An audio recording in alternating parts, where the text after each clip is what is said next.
इतिहास की दुनिया में आपका स्वागत। इतिहास पाठ में आज हम पढ़ेंगे तथ्य और इतिहासकार श्रृंखला की पहली कड़ी। मेरे पास जो किताब है उसका नाम है इतिहास दर्शन और जिसे लिखा है डॉक्टर झारखंडे चौबे ने। इस किताब से मैं तथ्य और इतिहासकार श्रृंखला की पहली कड़ी का वाचन कर रहा हूं।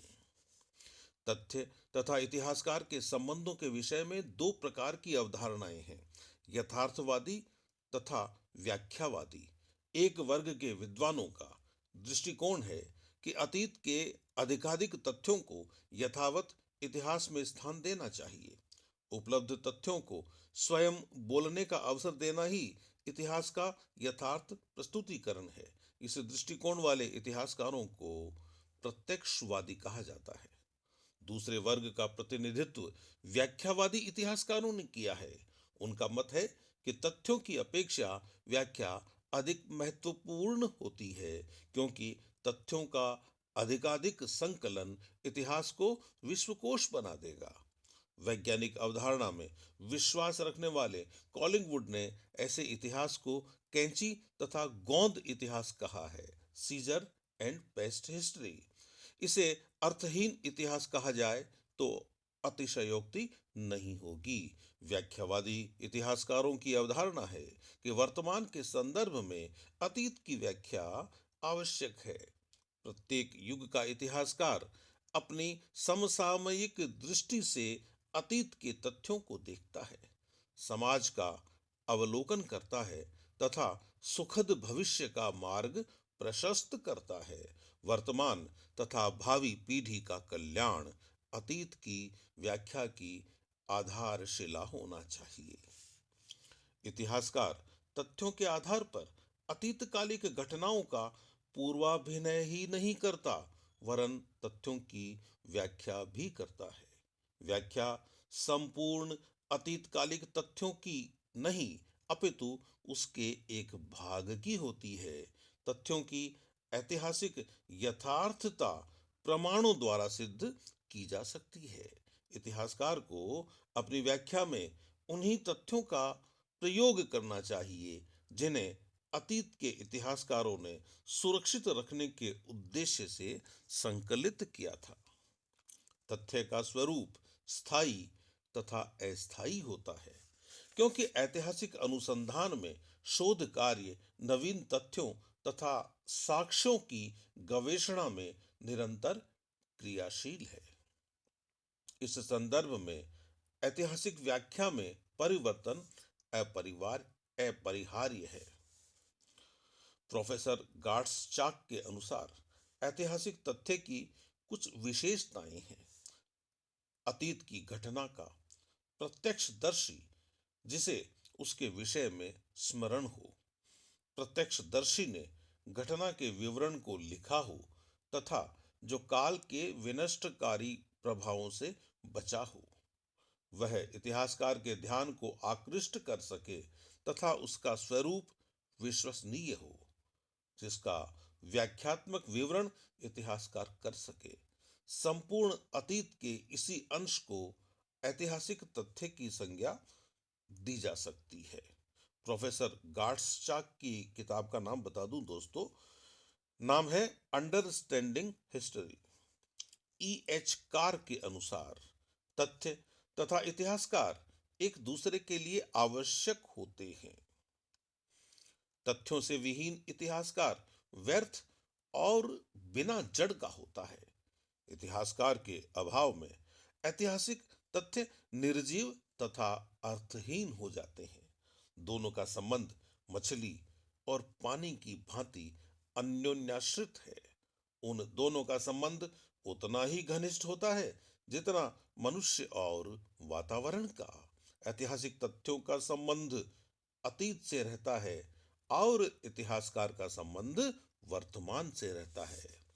प्रोफेसर वाल्श ने ठीक कहा है कि साक्ष्यों के रूप में इतिहासकार द्वारा ऐतिहासिक तथ्यों का उपयोग ही वर्तमान होता है, क्योंकि इतिहासकार ऐतिहासिक तथ्यों के आधार पर वर्तमान दृष्टि से अतीत का निरूपण करता है। इसीलिए क्रोचे ने संपूर्ण इतिहास को समसामयिक इतिहास कहा है। समसामयिक इतिहास से क्रोचे का अभिप्राय वर्तमान दृष्टिकोण से अतीत का निरूपण होता है।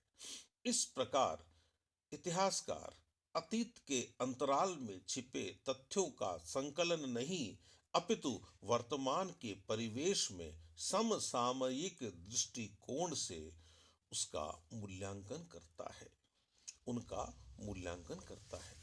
प्रोफेसर वाल्श के अनुसार समसामयिक सामाजिक आवश्यकता इतिहासकार को अतीत के तथ्यों की गवेषणा करने के लिए प्रेरित तथा बाध्य करती है। मेंडलबाम ने भी अतीत में वर्तमान की रुचि को प्रधानता दी है। अतीत का अध्ययन वर्तमान तथा भविष्य को नियंत्रित करने के लिए किया जाता है। इतिहास का अध्ययन वर्तमान तथा भविष्य को नियंत्रित करने के लिए किया जाता है। कॉलिंगवुड ने कहा है कि हमारा अतीत संबंधी ज्ञान ऐतिहासिक तथ्य पर आधारित है जिसे हम वर्तमान की संज्ञा देते हैं। अतीत संबंधी प्रमाण इतिहासकार के मस्तिष्क में रहता है जिसका प्रयोग वह समसामयिक परिवेश में करता है, परंतु इन प्रमाणों का संबंध वर्तमान से नहीं अपितु अतीत से रहता है। अतीतकालिक ऐतिहासिक तथ्य जिसका प्रयोग इतिहासकार करता है वह मृत तथा निर्जीव नहीं अपितु वर्तमान में सजीव दिखाई देता है। अतीतकालिक ऐतिहासिक तथ्य जिसका प्रयोग इतिहासकार करता है वह मृत अर्थात निर्जीव नहीं अपितु वर्तमान में सजीव दिखाई देता है। इतिहास ऐतिहासिक तथ्यों का मात्र संकलन नहीं बल्कि समसामयिक आवश्यकता अनुसार अतीत का परिकल्पनात्मक पुनर्निर्माण होता है। मित्रों, कहने का मतलब यही है कि यदि तथ्य हमारे सामने है और हम उसकी व्याख्या नहीं करते हैं तो वह तथ्य बहुत ज्यादा उपयोगी सिद्ध नहीं होगा। बस तथ्य है और वह पड़ा है, लेकिन तथ्य की व्याख्या यदि आप वैज्ञानिक आधार पर करते हैं तो ही उससे आप इतिहास लेखन कर सकते हैं। आगे लिखा हुआ है, 19वीं सदी के इतिहासकारों की यह अवधारणा रही है कि इतिहास में अधिकाधिक तथ्यों का समावेश होना चाहिए। गाडग्रिंड ने हार्ड टाइम्स में लिखा है कि मुझे तथ्य चाहिए, जीवन में हमें मात्र तथ्यों की आवश्यकता है। जर्मन इतिहासकार रांके के अनुसार इतिहासकार का पुनीत कर्तव्य तथ्यों का यथावत वर्णन करना है। उसने उसे उपदेशात्मक बनाने का विरोध किया। उसने उसे उपदेशात्मक बनाने का विरोध किया। इसीलिए 19वीं सदी को तथ्यों के संकलन का युग माना गया है। निस्संदेह ऐतिहासिक तथ्य इतिहास की रीढ़ होता है। निस्संदेह ऐतिहासिक तथ्य इतिहास की रीढ़ होता है। तथ्यों का अधिक समावेश ही इतिहासकार का लक्ष्य एवं अभिप्राय होना चाहिए। एक्टन ने अपने शिक्षक डालिंजर से कहा था कि वे अपर्याप्त तथ्यों के आधार पर इतिहास नहीं लिखेंगे और उनके लिए ऐतिहासिक तथ्य सदैव अपर्याप्त प्रतीत होते हैं, परंतु इतिहास में यथा तथ्य होना एक दायित्व है, कोई गुण नहीं। इतिहास मात्र तथ्यों का संकलन नहीं अपितु इतिहासकार द्वारा अतीत का व्याख्यात्मक पुनर्निर्माण होता है। कार्ल बेकर के अनुसार ऐतिहासिक तथ्यों का इतिहासकार के लिए कोई अस्तित्व नहीं रहता जब तक वह उनकी पुनर्रचना न करे। प्रत्यक्षवादी इतिहासकारों की अवधारणा है कि पहले तथ्यों की जांच करो फिर उनके परिणाम निकालो। एक्टन तथा रांके का विचार है कि तथ्यों को यथावत रखना चाहिए, किंतु व्याख्याहीन इतिहास को इतिहास नहीं कहा जा सकता है, किंतु व्याख्याहीन इतिहास को इतिहास नहीं कहा जा सकता है। केवल तथ्यों का संकलन इतिहास को विश्वकोश बना देगा और इतिहास अपना अस्तित्व खो देगा। जॉर्ज क्लार्क के अनुसार इतिहासकार का पुनीत कर्तव्य तथ्यों की गुठली को विवादास्पद व्याख्या के गूदे से अलग करना है। E.H. कार का अभिमत है कि तथ्य रूपी गुठली से ज्यादा महत्वपूर्ण बाहरी भाग गूदा होता है। C.P. स्कॉट के अनुसार तथ्य पवित्र है, विचार स्वतंत्र है। इतिहासकार की व्याख्या का तात्पर्य तथ्यों को मनोनुकूल समसामयिक रुचि के अनुसार बुलवाना होता है। इतिहासकार की व्याख्या का तात्पर्य तथ्यों को मन के अनुसार यानी मनोनुकूल समसामयिक रुचि के अनुसार बुलवाना होता है।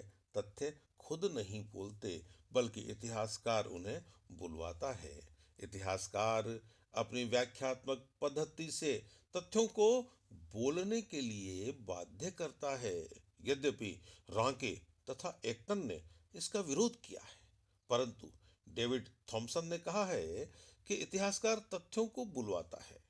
एच बटरफील्ड का भी यही अभिमत है कि पहले तथ्यों का संकलन करो और तब उनके कारण तथा परिणाम की व्याख्या करो।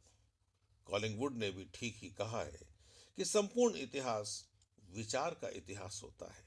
अतीत की घटनाओं के पीछे विचारों के ढूंढने का तात्पर्य इतिहास की व्याख्या है। माइकल ऑक्सशॉट के अनुसार इतिहास इतिहासकार का अनुभव होता है। इतिहासकार के अतिरिक्त अन्य कोई भी इसका अनुभव तथा पुनर्निर्माण नहीं कर सकता। अतीत के परिकल्पनात्मक पुनर्निर्माण का एकमात्र साधन है इतिहास लेखन। इतिहास लेखन को व्याख्या प्रधान बनाने के लिए ऐतिहासिक तथ्यों का चयनात्मक स्वरूप जरूरी हो जाता है। इतिहास का अर्थ ही उसकी व्याख्या होता है। इतिहासकार समसामयिक सामाजिक रुचि के अनुरूप तथ्यों का संकलन करता है, उनकी व्याख्या करता है। इतिहास में अधिक से अधिक तथ्यों का संकलन तथा उनका समावेश व्याख्या के पलड़े को हल्का करेगा। इस प्रकार इतिहास के व्याख्यात्मक स्वरूप पर आघात पहुंचेगा। इतिहासकार का कर्तव्य है कि महत्वपूर्ण तथ्यों को ऐतिहासिक तथ्य में बदले तथा महत्वहीन तथ्यों को छोड़ दे, उनका परित्याग कर दे, उनको अनैतिहासिक सिद्ध कर दे। लिटेन स्ट्रेची ने कहा है कि विस्मरण इतिहासकार का प्रमुख गुण होता है। विस्मरण जो विषय को सरल तथा सुबोध बना सके, जो आवश्यक तथ्यों के चयन तथा अनावश्यक तथ्यों के परित्याग में सहायक हो सके। वर्तमान समाज की आवश्यकता के संदर्भ में आवश्यक तथ्यों का चयन अतीत और वर्तमान के बीच की द्विविध प्रक्रिया है। कॉलिंगवुड के अनुसार इतिहास के वैज्ञानिक स्वरूप की सबसे बड़ी विशेषता वर्तमान के परिवेश में अतीत की व्याख्या है।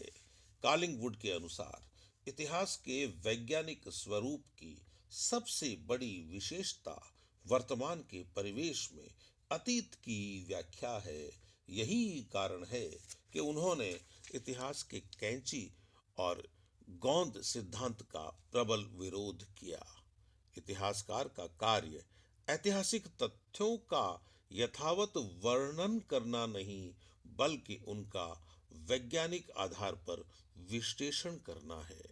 वर्तमान के संदर्भ में उनका सारयुक्त निष्कर्ष प्रस्तुत करना होता है, जो समसामयिक समाज को नियंत्रित कर सके तथा भविष्य का मार्गदर्शन कर सके। E.H. डांस का भी इसी प्रकार का अभिमत है, संपूर्ण वर्तमान अतीत से उद्भूत होना चाहिए। तो मित्रों, यह था आज का इतिहास पाठ। फिर मिलेंगे।